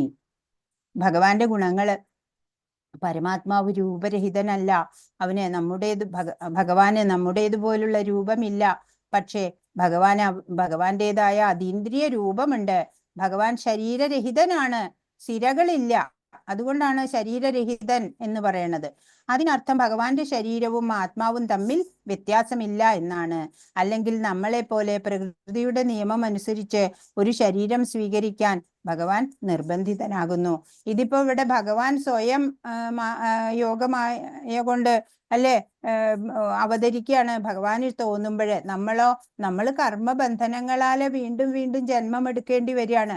അതാണ് ജീവാത്മാക്കളും അല്ലെ ഭൗതികരും ഭഗവാനുമായിട്ടുള്ള വ്യത്യാസം.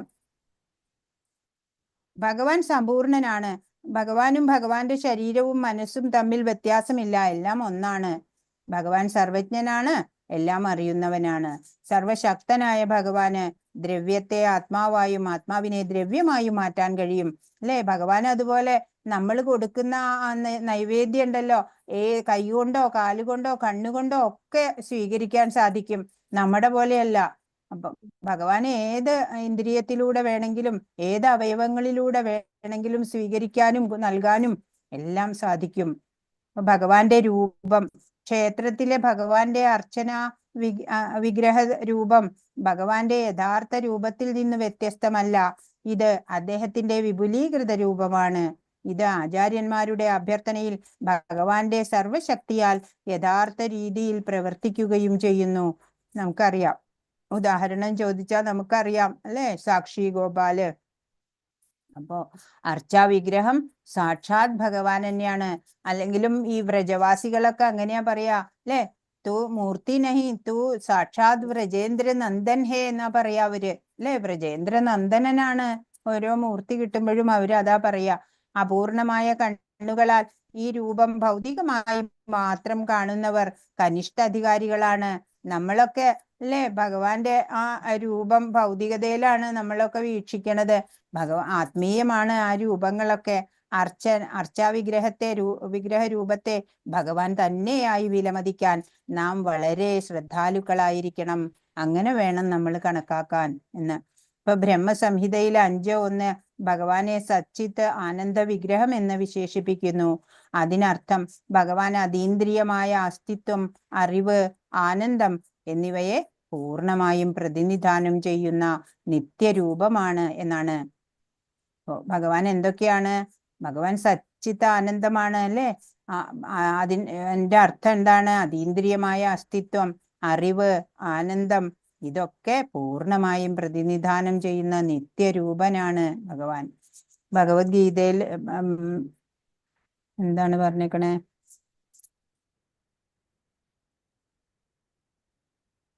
തന്റെ ശരീരത്തിന്റെ ഓരോ ഭാഗത്തും മറ്റിന്ദ്രിയങ്ങളുടെ പ്രവർത്തനം ഭഗവാന് ചെയ്യാൻ സാധിക്കും. ഇതാണ്, അല്ലെ? നമുക്കൊക്കെ കൊണ്ട് മാത്രമേ ഭക്ഷണം കഴിക്കാനൊക്കെ പറ്റുള്ളൂ. ഭഗവാൻ അങ്ങനെയല്ല, എല്ലാ ഓരോ മറ്റു ഭാഗങ്ങളുകൊണ്ടും സാധിക്കും എന്നാണ്. ഇപ്പൊ ബ്രഹ്മസംഹിത അല്ലെ ബ്രഹ്മാവ് ഭഗവാനെ സ്തുതിക്കുന്നതാണ് ബ്രഹ്മമോഹന ലീലയില്. ശുദ്ധം ഭഗവാൻ എപ്പോഴും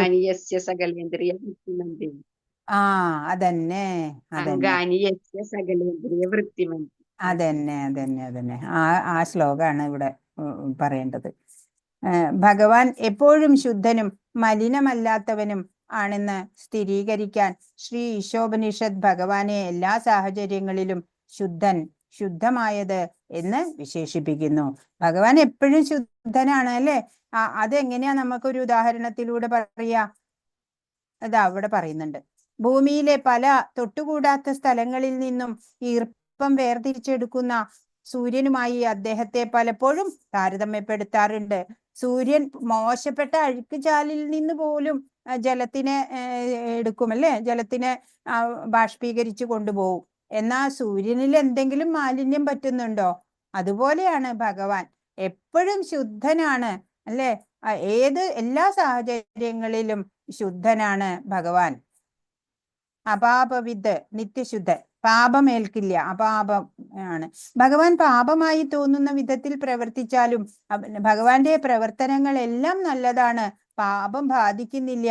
അതായത് അസുരരെയൊക്കെ വധിക്കുന്നുണ്ട്, നമുക്ക് തോന്നും വധമൊക്കെ പാപമല്ലേ എന്ന്, അല്ലേ? പക്ഷെ ഭഗവാന് പാപമേൽക്കില്ല. ഭഗവാൻ ചെയ്യുന്നതൊക്കെ അപാപമാണ്. ഭഗവാൻ അപാപവിധം കൂടിയാണ്.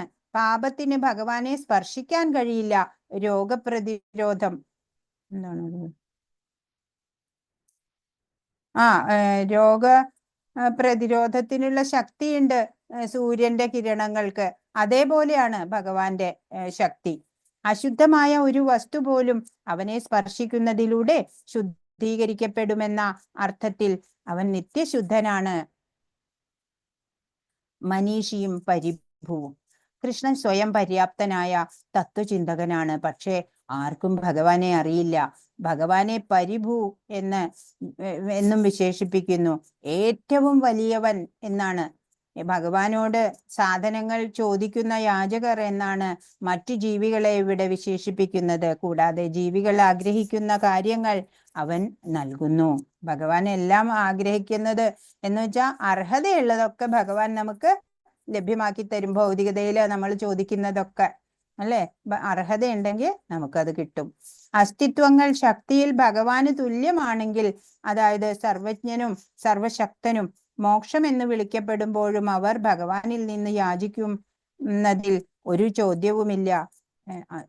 ഭഗവാന് തുല്യരാണെങ്കിൽ നമുക്ക് ചോദിക്കേണ്ട ആവശ്യമില്ല. നമ്മൾ ഭഗവാനേക്കാളും കുറഞ്ഞതാണ്, അതുകൊണ്ട് നമ്മൾ ഇങ്ങനെ യാചിക്കുക. യഥാതഥ പ്രാചീന കാലം മുതൽക്കേ ഭഗവാൻ ജീവജാലങ്ങൾക്ക് പദാർത്ഥങ്ങൾ നൽകുന്നുണ്ട്. ഈ വാക്കിന്റെ അർത്ഥം പിന്തുടരുന്നത് എന്നാണ്. ഇത് ജീവികൾക്ക് അവരുടെ ആഗ്രഹങ്ങൾക്ക് അനുസൃതമായി ദൈവം പ്രതിഫലം നൽകുന്നുവെന്ന് സൂചിപ്പിക്കുന്നു. നമ്മൾ ആഗ്രഹിക്കും, പക്ഷെ നമുക്ക് അർഹതയുണ്ടെങ്കിൽ അത് ഭഗവാൻ അത് നമുക്ക് നൽകും എന്നാണ്. ഒരു ജീവനുള്ള വസ്തു എന്തെങ്കിലും ആഗ്രഹിക്കുന്നു, ഭഗവാൻ ആ ആഗ്രഹത്തിന്റെ വസ്തു ഒരാളുടെ യോഗ്യതയ്ക്ക് ആനുപാതികമായി നൽകുന്നു. അത് ലഭിക്കാൻ അയാൾക്ക് യോഗ്യതയുണ്ടോ എന്ന് നോക്കിയിട്ട് അത് ഭഗവാൻ ലഭ്യമാക്കി തരും എന്നാണ്. യഥാ തഥാ എന്ന് ഹൈക്കോടതി ജഡ്ജിയുടെ ഉപമ. നമുക്ക് എന്തെങ്കിലും യോഗ്യതയുണ്ടായിരിക്കാം, പക്ഷെ നമുക്ക് ഭഗവാന്റെ കരുണ ലഭിച്ചില്ലെങ്കിൽ നമ്മൾ വിജയിച്ചേക്കില്ല. അതായത് ഒരു കോടതി ജഡ്ജി ആകാൻ യോഗ്യരായ നിരവധി അഭിഭാഷകരുണ്ടാവും, എന്നാൽ വളരെ കുറച്ചു പേർ മാത്രമേ അത് നടത്തുന്നുള്ളൂ. അതായത് കണക്ഷൻ, പ്രത്യേക വഴികൾ മുതലായവ, അല്ലെ? ടെസ്റ്റ് കൊടുക്കുക, ഇന്റർവ്യൂ കൊടുക്കുക. ഒരു മനുഷ്യൻ ഒരു ഹൈക്കോടതി ജഡ്ജി ആവാൻ ആഗ്രഹിക്കുന്നുവെങ്കിൽ ഒരാൾക്ക് ആ പദവി വഹിക്കാൻ ആവശ്യമായ യോഗ്യതകൾ അപര്യാപ്തമാണ്. അത് ഏതെങ്കിലും ഉന്നത അധികാരി നൽകണം. പര്യാപ്തമായിട്ടുള്ള യോഗ്യതകൾ വേണം, എന്നിട്ട് ഉന്നത അധികാരി അത് നൽകും വേണം. അപ്പോഴാണ് അയാൾ ഒരു ഹൈക്കോടതി ജഡ്ജി ആവുക. അതുപോലെ ജീവജാലങ്ങൾക്ക് അവരുടെ യോഗ്യതയ്ക്ക് ആനുപാതികമായി ഭഗവാൻ ആനന്ദം നൽകുന്നു. എന്നാൽ അവരിൽ നല്ല യോഗ്യതകൾ ലഭിക്കാൻ പര്യാപ്തമല്ല. ഭഗവാന്റെ കാരുണ്യവും ആവശ്യമാണ്. അവർക്ക് യോഗ്യതയ്ക്ക് അനുസരിച്ച് ഭഗവാൻ ആ ആഗ്രഹങ്ങളൊക്കെ നിറവേറ്റി തരും. നമ്മുടെ വ്യവസ്ഥാപിതമായ സ്ഥാനം സേവകര് എന്നുള്ള നിലയില് നമുക്ക് അറിയില്ലെങ്കിൽ ഭഗവാനിൽ നിന്ന് എന്ത് ചോദിക്കണമെന്ന് നമുക്കറിയില്ല. ഏത് സ്ഥാനമാണ് നേടേണ്ടതെന്നും നമുക്കറിയില്ല. നമ്മൾ ഭഗവാന്റെ നിത്യ ദാസരാണ്. അതെപ്പോഴും നമുക്ക് ഓർമ്മ ഉണ്ടാവണം. ഇതിന്റെയൊക്കെ അർത്ഥം പറയണം. ശുദ്ധം അപാപവിദ്ധം. ശുദ്ധം എന്ന് പറഞ്ഞാല് ഏതാണ് ഉദാഹരണം പോലെ പറയണത്?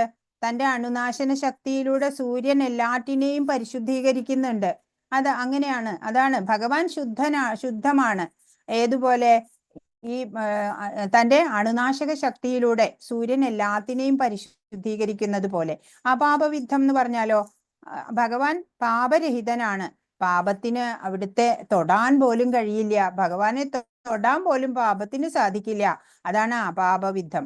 ഭഗവാൻ എങ്ങനെയാണ് രൂപമില്ലാത്തത് എന്ന് ചോദിച്ചാലോ, ഭഗവാന്റെ ശരീരം ഭൗതികമല്ല, അല്ലെ? പഞ്ചഭൂതങ്ങൾ കൊണ്ടല്ല, സിരകളില്ല, അല്ലെ? ജന്മമെടുക്കുന്നത് നമ്മളെ പോലെ കർമ്മബന്ധനം കൊണ്ടൊന്നും അല്ല. പിന്നെയോ ഭഗവാന്റെ ശരീരം, ആത്മാവ് എല്ലാം ഒന്നാണ്. അതീന്ദ്രിയ ശരീരമാണ് ഭഗവാന്റേത്. അതുകൊണ്ടാണ് ഭഗവാനെ രൂപമില്ലാത്തത് എന്ന് പറയണത്. മനസ്സിലായോ? മനസ്സിലായോ മാതാജി? മനസ്സിലായോ? ആരും ഭഗവാനെ എങ്ങനെയാണ് രൂപമില്ലാത്തത് ഒന്ന് പറയാമോ മാതാജി? ഭഗവാന്റെ ശരീരം ഭൗതികമല്ല, ആ. നമ്മുടെ പോലെ പഞ്ചഭൂതങ്ങൾ കൊണ്ടല്ല. സിരകളില്ല ഭഗവാന്. ജന്മം എടുക്കുന്നത് നമ്മളെ പോലെ കർമ്മബന്ധനം കൊണ്ടല്ല. ഭഗവാന് ആഗ്രഹിക്കുമ്പോ അവതരിക്കാനും അല്ലെ, ഏത് രൂപം വേണമെങ്കിൽ എടുക്കാനുള്ള കഴിവുണ്ട്.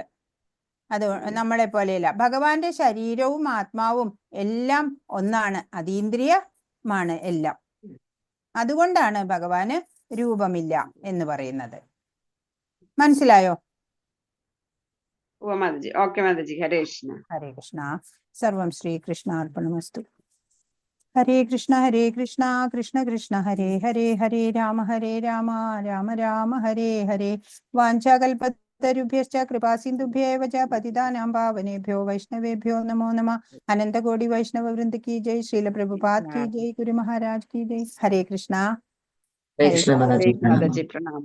ഹരേ കൃഷ്ണ മാതാജി. ഹരേ കൃഷ്ണ. അടുത്ത ക്ലാസ് തോന്നണു അല്ലേ? ഹരേ കൃഷ്ണ മാതാജി. ഹരേ കൃഷ്ണ. വേദപ്രിയ മാതാജി.